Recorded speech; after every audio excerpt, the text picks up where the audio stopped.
everyone. So if you haven't done so, you can turn in your homework 4 to the desk, and at the end of this, at the end of the class, I'll return your graded homework 3.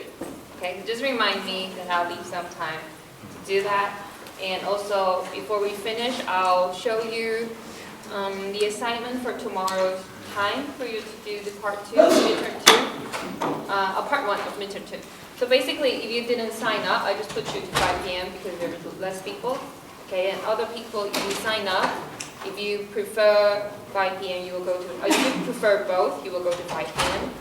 Okay, the other people go to 8, because 8 p.m. has more people. All right, so today what we will do is to do the review session for midterm 2, and I will start with part 1, which is for tomorrow, the programming part, and then we'll move on to part 2, which will happen, as you'll remember, Friday in class.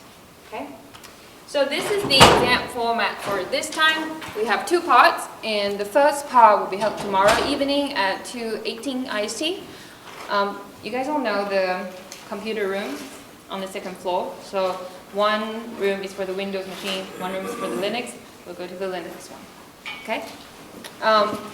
So that one will focus on chapter 5, which is SQL programming.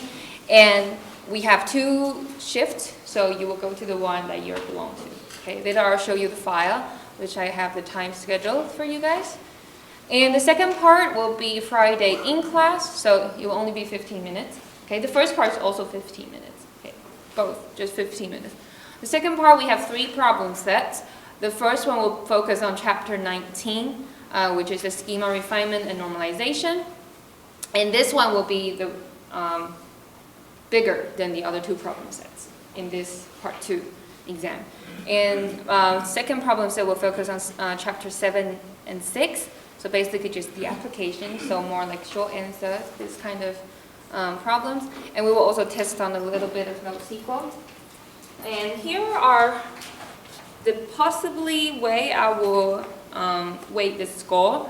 So I will not sure though, but it will be about this range. So for part 1, I will put 40% out of the whole 100 points. And the second part will be 60. And for these 3 problem sets, chapter 19 will take up to 30 points. Okay, it has more theories and more problems to solve. So I will put 19 for 30 points, and these 2, 15 each. Okay, that's possibly how it's gonna go. Even if it's different, it's not gonna go too different. Okay, so let's start talking about what's gonna happen for tomorrow's SQL programming. So as I said before, it will be 15 minutes, and your answers will be turned in electronically. So before you start, I will tell you to go on Angel and download a Word file. Okay, so it will have all the questions.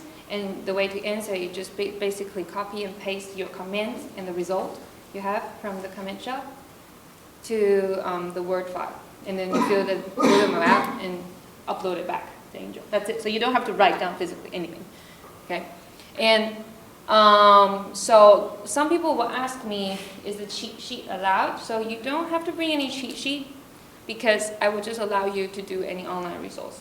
Okay? You can look up anything, I don't mind, but no communication between your classmates. So you can go to the SQL documentation, anything like that. Okay?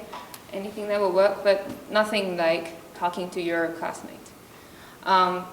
Also, you will be provided with the data set to import to your MySQL shell.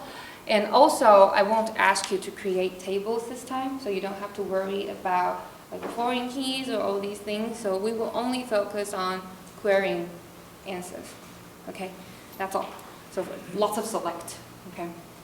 And so your task will be to write down comments to implement given queries and to give the return results in the screenshot. So the way I will ask you for implementing different kinds of questions, the SQL queries, will be like this. So possibly you will be given the same query and you'll be asked to solve it different ways. Okay, so remember when we were in class, we will tell you for this same requirement, maybe we can do it with the set operators or without set operators. Okay, so of course the way I say it is so vague, but in the exam I will tell you more of of instruction. And also maybe I'll tell you, for this one, I want you to do it in a nested way, or I want you to do it not nested. So you just want to make sure you know how to do them in every possible ways. And also, if you remember, when we have nested queries, the inner queries can have some variables that are correlated with the outer query. So maybe I'll ask you, try to leverage the correlation between inner query and outer query. Or if I don't mention it, you don't have to use it. Okay? Or another way I will ask you is I will give you a query and an attempted solution, so it will be slightly wrong. And I will say this is not right, it's not working correctly. So I will tell you maybe there's one mistake or two mistakes. As long as you fix it, then it will work. Then you just spot the mistakes and then give me the correct implementation. That's all. Okay, so this will be really similar if you recall to one of the quiz that we had before. So this time I won't return you to the quiz because I think it's so messy, but I'll put the solutions up, okay? Yeah? Sorry, how many queries are we looking at? What do you think? Oh, you mean for part 1? Yeah. I'm thinking it will be within 10. Okay, within 10. So maybe 8 to 10, because some will be really simple, basic ones for you guys to get some points. So within 15 minutes, and they will be related to each other. Okay, so no more than 10. I won't do crazy. How long does it? Yeah. What if we never use MySQL in 218? What if we haven't set it up? So for those of you who are computer science students, at the beginning of the semester, Barbara, the IT desk, they set up MySQL for you guys. So if you remember at the beginning, we were trying to do with VPN, right? So the way we do it with VPN is to the CAC network, and then you have your MySQL account. So if we never did that, we should just do it, I guess, before tomorrow. Who hasn't tried it yet? Okay. So, all right, I'm worried now. So try to figure it out whether it will work. I'll be in my lab whole day today until 5. So if it doesn't work, come to me and we can figure it out. If it still doesn't work and you have MySQL on your laptop, bring it. Okay, so worst case scenario, as long as you can have something working. Okay, okay, that's it. All right, so that's for tomorrow. Any questions? So in terms of what kind of concept you'll be tested, maybe I will ask you the simplest one to just select some tuples based on some criteria, right?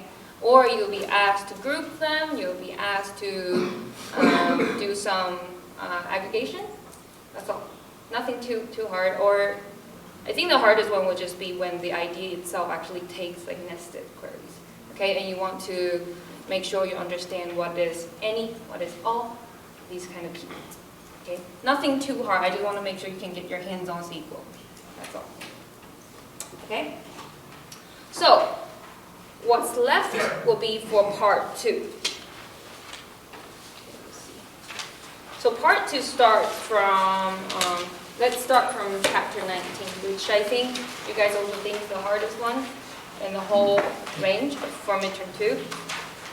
So I will put most questions in chapter 19. As I said before, it might take up to 30 points. So chapter 19, so these are the kind of questions that I might ask. Of course, it's not going to be so vague, but it's just one way for you to review when you think of it, whether you know these questions to answer. Okay?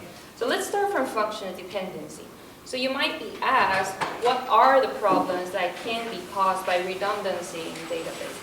If you remember, in one lecture we were talking about there were different kind of anomalies that might be caused by redundancy. Okay, so they will be like redundant storage or update anomalies, insertion anomalies, deletion anomalies. Okay, so if you look back to those, we will have an explanation on each anomaly. So it's possible if I give you a schema and it's kind of flawed, so you're causing redundancy. So I will ask you for this one, what's the scenario for insertion anomaly? Okay, this kind of question. Or might not be even this hard, but just make sure you know what are the possible mistake that can be caused by having redundancy in your database. So with a poorly designed schema, what can potentially happen? Okay, and I will also ask you basic question, possibly like, what is a functional dependency? Yeah, question? Will we have a cheat sheet for the written part of the exam? Oh yeah, you have. So it will be one sheet, double-sided, same as last time. Okay? So just make sure every time you keep your cheat sheet, because in the final then you just combine them together because it's accumulative. Okay? But yeah, this time it's not accumulative. So nothing from midterm 1 will be included. Don't worry, just focus on this time. Okay. So yeah, cheat sheet, one sheet, double-sided, handwritten like last time. Okay?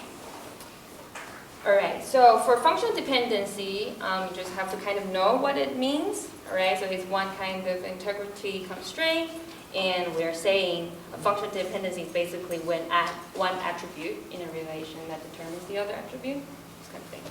Okay. So if I want to get a bit deeper on what functional dependency is, I might give you a schema in the functional dependencies, and this is really simple. So I'll just ask you how you would denote it.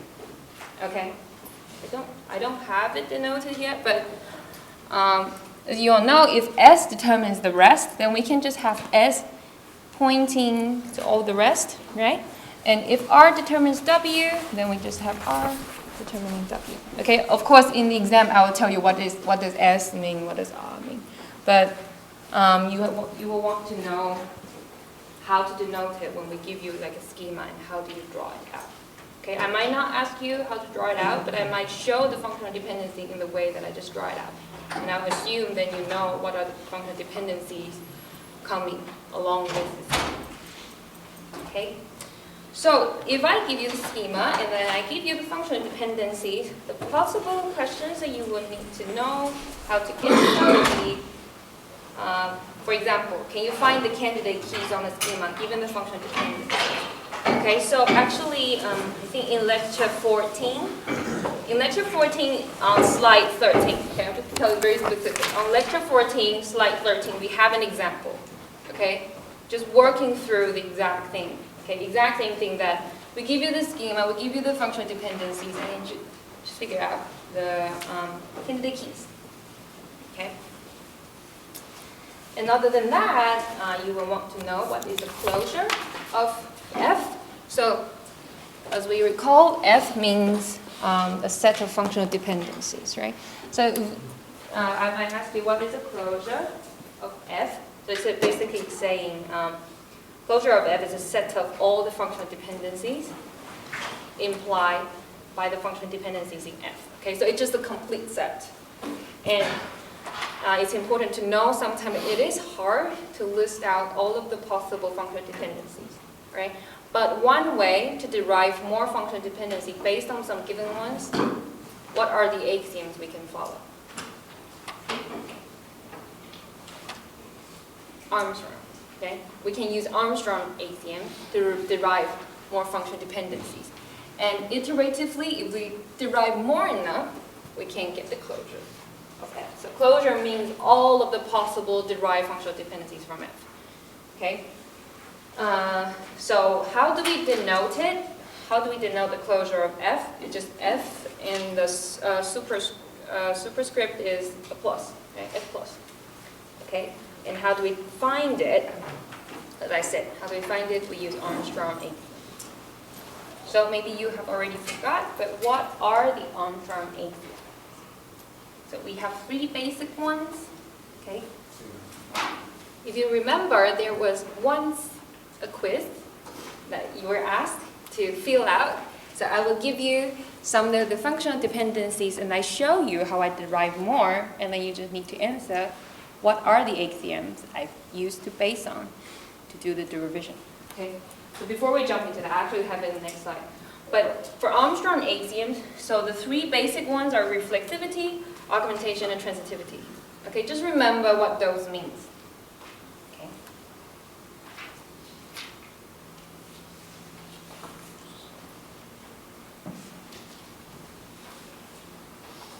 How about two axioms that are derived from three basic axioms? That's a bit more advanced though, so I'm not sure whether I'll test it, but if you remember, there was one time that we show we were trying to prove based on the 3 basic axioms that we can prove more derived ones. So one is the union, one is decomposition, right? And then some of you turn in the extra points for decomposition, okay? So I won't ask you any proof in the exam, okay? Just so you know.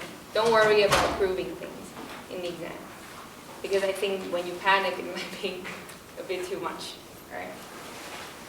So, Armstrong axioms, one way that I might ask you is just a really simple example that we did in one of the quiz, and this is exact example from the slide 4, okay? I might show you, now given these 2 functional dependencies, and then I get that one, so I might take this part out and say, what is it based on, okay?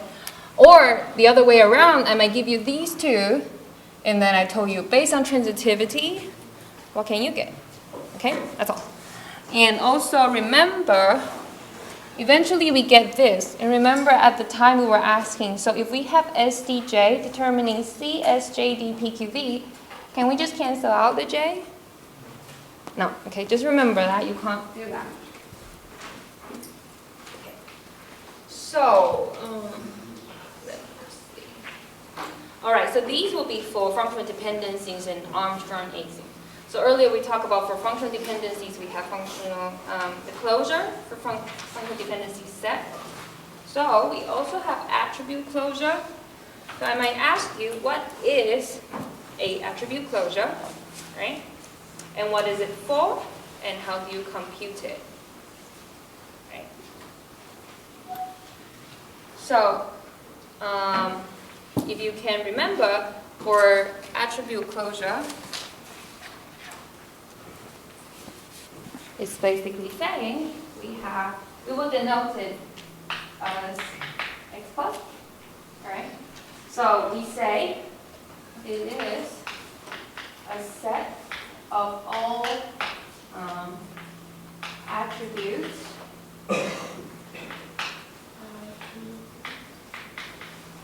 A such that x determining A is in the x closure, okay? Because I think this is a bit confusing, I'll just write it out. So, for finding attribute closure, if you remember, we actually worked through example before. We have like a short algorithm to compute it. If you're worried about you can't find it, it's on lecture 15, page 8. Okay, we have the algorithm for that.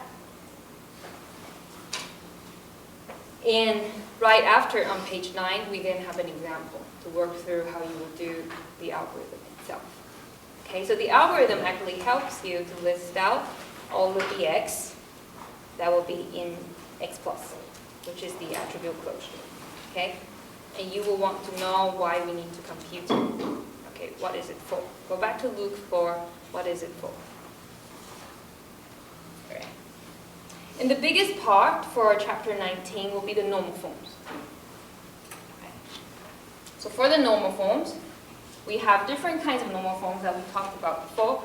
So, like we said, we have first normal form, second normal form, third normal form, and Boyce-Codd normal form. As you can see, by the order we listed, it gets more and more restrictive. So we also say it's increasingly restrictive. So once a schema reaches Boyce-Codd normal form, it will definitely satisfy third normal form, okay, and so on. If it reaches third normal form, it already satisfies second normal form and first normal form. Okay. So, yeah, you just need to know what are the definitions for each. So if I give you a schema and ask you, is it in first normal form, you just answer me whether it is or not. Okay, the first normal form is the simplest. It just starts with every value being atomic, no list, no sets in the values, okay? And then for second, third, and Boyce-Codd, figure it out. I won't directly test you what is the definition of it, but I would just let you identify whether it fits the criteria. Okay, so like here I say, given a schema and its corresponding functional dependencies, can you identify which normal form it belongs to? Okay. And also other type of question I might ask, so given a schema and its corresponding functional dependencies. If it's not in third normal form, can you try to decompose it and make it so? Okay, so we actually have quite a few examples in our lectures. So this will be one of them. Okay, the one given before was not the normal form, right? So then we can decompose it into third normal form. And you can go back to see what are the ways to decompose them.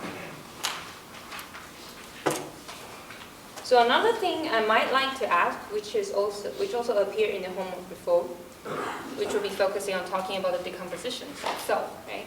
So we say not every decomposition is good. Decomposition is one way of solving the problem when it doesn't fit one normal form, right? We want to make it a better normal form, so that's why we decompose it. But sometimes we have decompositions that actually cause problems. So we want to maintain good decompositions, then we say there are two kinds of decomposition. The first one is lossless join, and the second one is dependency preserving. So you will want to know what they each mean. Okay? And if you remember, we also talked about what are the ways to check whether a decomposition is lossless join or dependency preserving. But it was in homework 3, right? So you guys have already worked through it. So I might ask you, given a decomposition, can you identify whether it is lossless join or dependency preserving?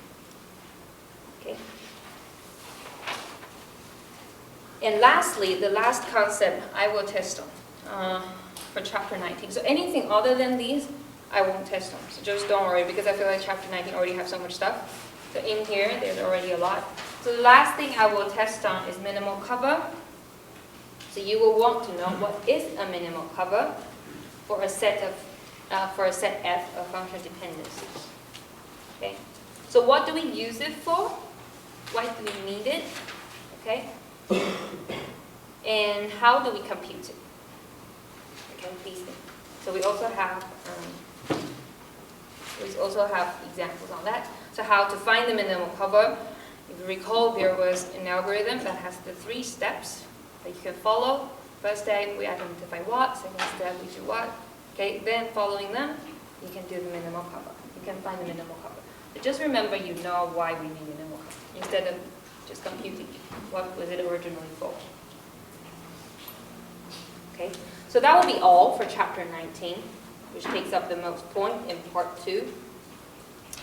So other than chapter 19, everything else that happens in NoSQL in chapter 6 and 7 will just basically be more like a short answer type of question. So I will ask you and then you give me the concept type of answer.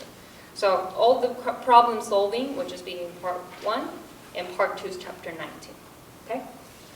So I will test a little bit on NoSQL, but I won't get into deep because we actually didn't spend that much time on NoSQL. If we want to, we can do a lot of things with NoSQL, but we didn't spend that much time.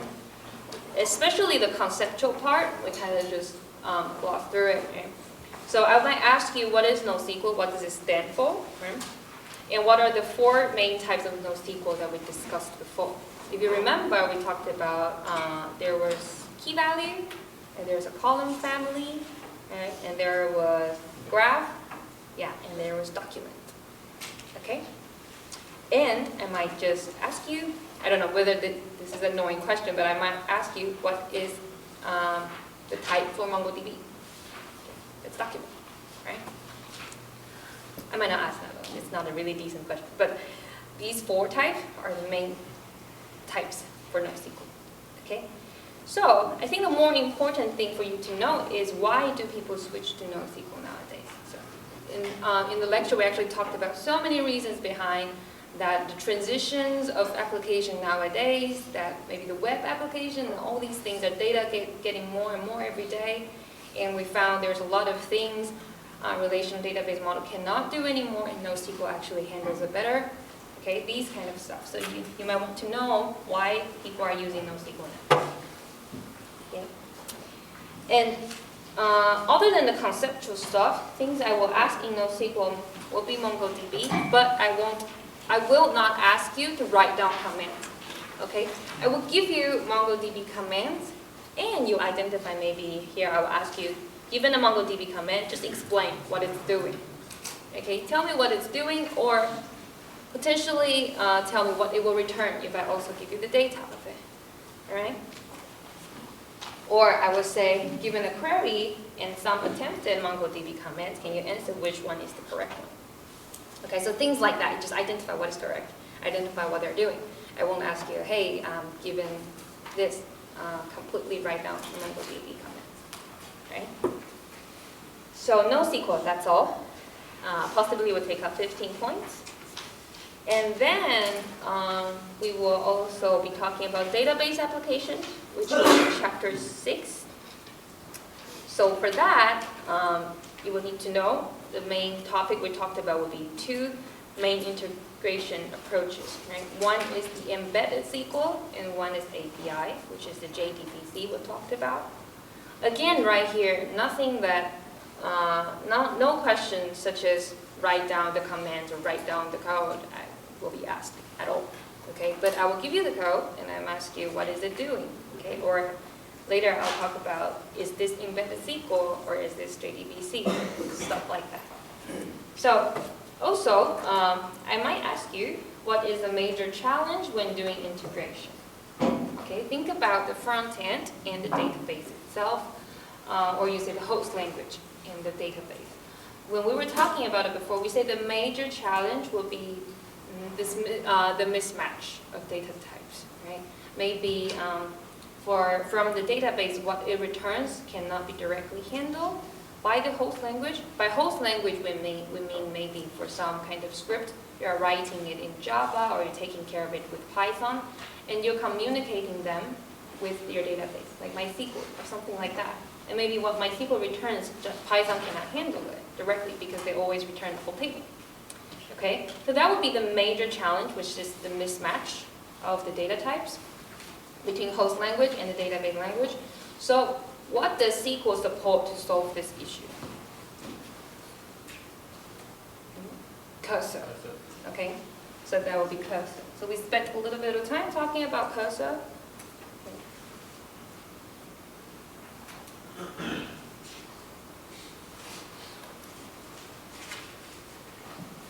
Okay, so here we talk about there are 2 main integration approaches for integrating the host language and your database. Okay, here we only consider SQL. So the first approach will be embedding the SQL, or we just call it embedded SQL. So I might give you a sample of embedded SQL code, and can you explain what it is doing and identify the part that is the embedded SQL part. So this is actually really easy. I'll just give you a code, okay? And other than that, the code itself is written for the host language to understand. But then you just tell me which part is the embedded part for SQL. It's actually really easy, right? You just find out, select is there, all right? But I might also ask you, what are the variables that are mentioned in the embedded part that is actually from the host variable? So if you remember, in the embedded SQL, we talked about in the embedded part, if before the variable we put a colon, that means it's actually from the host language. But you can also identify it directly from the code. It's not that hard, right? So for embedded SQL, I might ask something like this. An other approach, which is the API, I might ask you things related to JDBC. So I might ask you, what is JDBC? So JDBC is just one of the APIs, right? One of the database APIs you can use. And it's a Java-based, right? So if you remember, we put a little bit of time talking about drivers in JDBC, right? And there are 4 types of drivers. So I might ask you, maybe I will give you a pictorial representation of it. If you remember, on the right corner, top right corner of the slides, we had little graph figures for the drivers. I might ask you, okay, given this graph, which driver it is, okay? If I want to get a bit deeper, I might ask you why move on from this driver to the next driver, okay? So other than JDBC, I will also ask you a bit about stored procedures, okay? And I think this is really intuitive. A lot of you might be using it in your project already. So what is the stored procedure and when do we want to use it? What are the benefits of it? Okay. So basically, the stored procedure will be just to run the application logic directly on database. Okay? So you will want to think about what are the advantages. Why would we want to do that? Why don't we just do everything in the host language? Why would we want to store some functions on the database side? So to wrap up different approaches that we have talked about, we actually also talk about SQLJ, but I think I might not ask it individually. If I want to talk about SQLJ, I will ask it along with embedded SQL and JDBC. Okay, so I might ask you like a comparison between them. So given a sample code, can you just tell me, is it in embedded SQL, is it in JDBC, or is it in SQLJ? Okay, and you might want to know what are the pros and cons, why we need different kind of approaches, which is better than which, in what sense. Okay, so they all have their own benefits. So that will be all for chapter 6. Okay, nothing too detailed will be asked. More conceptually. And then we also have chapter 7, which I think is even easier. Okay, chapter 7 will be on internet applications. Okay, so internet applications, you will want to know different kind of maybe communication protocol, the one we talked about, HTTP. You will want to know what is HTTP and what are the properties of it. And the most important property is actually right here. We kept saying HTTP is stateless, right? And you will want to know what we mean by stateless. So what are the pros and cons of HTTP being stateless? And if we don't want to be stateless, say if we want to be stateful, if we want to remember the user's steps, the user's path, okay, but what the user's done in the previous HTTP request, what are the remedies that we can do to do that? So one of the most commonly used approach would be cookies. Okay? If you remember, we can use cookies to solve this problem of being stateless. All right? So another topic we talked about in chapter 7 will be the web data formats. And we talked about 3 major ones. So just remember, JSON, you can't find it from the textbook. Okay? So what you can find from the textbook will be HTML and XML. So I'll ask you what are the properties of each, or I might ask you some comparison question. For example, which out of these 3 are document-oriented and which are schema-oriented? By document-oriented, we mean it just takes care of the format itself, how things are being rendered on the web pages. So that will be HTML, right? If it's schema-oriented, then it means we care about the data's structure, the data's content structure. Then there will be XML and JSON. Okay, so the later 2, XML and JSON, they care more about how the data structure is, how the hierarchy between the attributes are.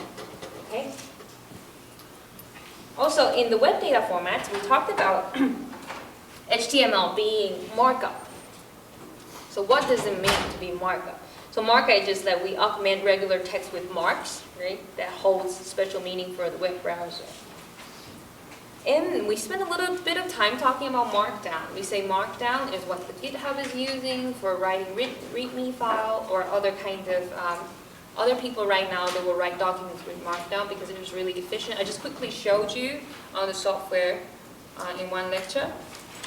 So, a really important concept about Markdown is you don't want to confuse it between markup because of the name. So Markdown is not the contrary of markup. It's just one type of markup, right? If you remember. So Markdown is one type of markup. So it's not the opposite, just remember. And we also talked about DTD, which is the document type definition. So what is DTD? Okay. So remember we showed you like a DTD file before, that we will write down different kind of rules that we can write XML. So DTD is to help XML to validate the XML file, okay? So if you remember, one of the biggest functions in DTD that we used is regular expression, okay?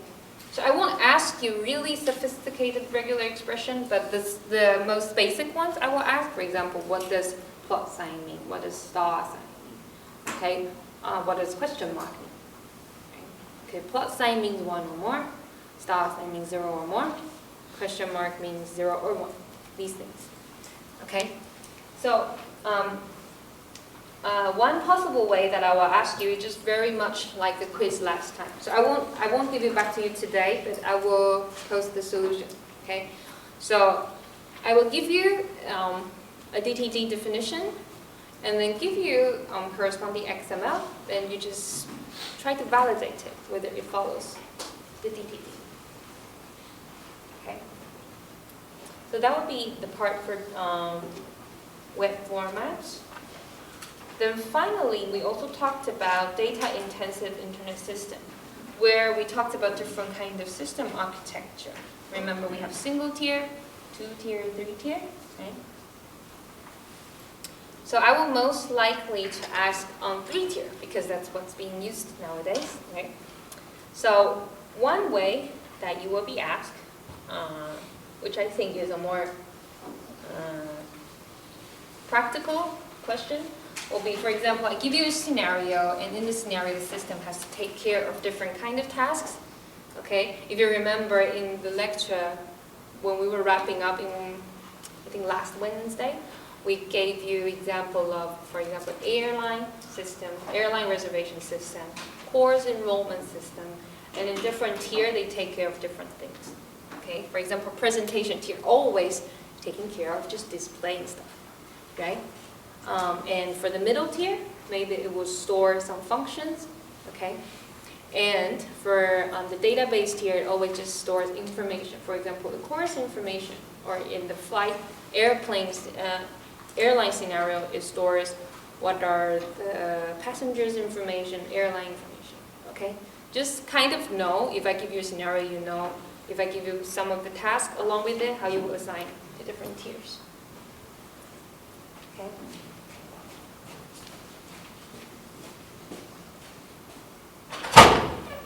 All right. And then finally, on last Friday, remember, like, I was just having too much fun that we didn't finish the lecture. But it was basically just a bit more on presentation tier, okay? And those things were really simple. We were, if you recall, we were just making like input forms, and we were showing what are the functions we can add through JavaScript so we can validate the field, or what is CSS for. Okay, so here I asked, HTML form is a common way of passing data from which to which tier? Yeah, presentation to middle tier. Okay, so it takes care of inputting the form. But last time we didn't show you how the information will actually be passed through. We just showed you how we can design forms. All right, and what is JavaScript for? So if you remember last time we wrote really simple functions that we can check just whether the fields are empty or not, and if it is, then we pop out like a little dialog saying, hey, it's being empty, you should fill it out. And what is CSS for? Last time we were just playing around with background color and different things, right? And in the end, we go back to JavaScript again. We say actually JavaScript can also do some simple animation, and we let the web page know. That's all, right? So that's what we did for presentation too. So that will be all for reviewing for today. I will be in my office all day until 5. And tomorrow as well, tomorrow 8 to 5. So if you have questions, you can just stop by. You don't have to email me, okay? But I might disappear sometimes, so just remember to catch me or whatever. I might disappear for lunch.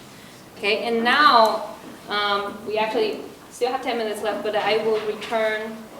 No. I will show you the schedule for tomorrow first. All right. So later I will return the.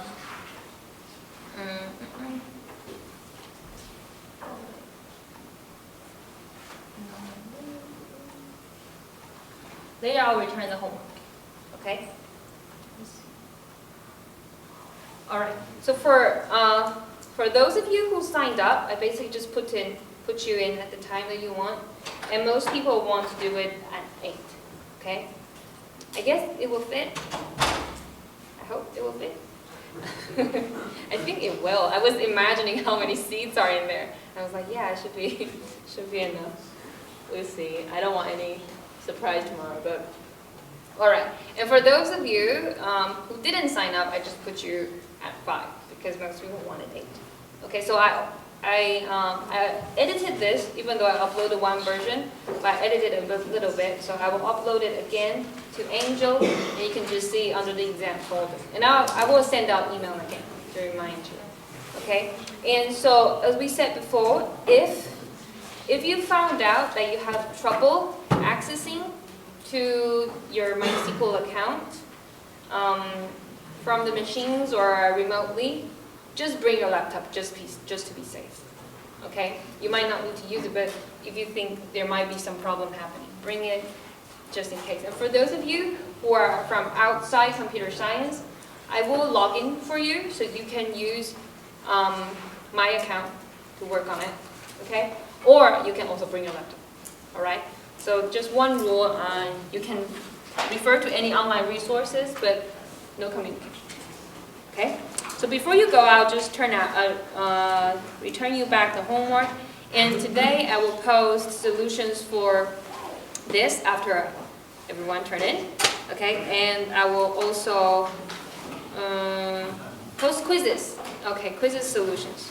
All right? So if I forget, email me and bug me about it. All right? So I won't forget. Right? That's it. 日升王。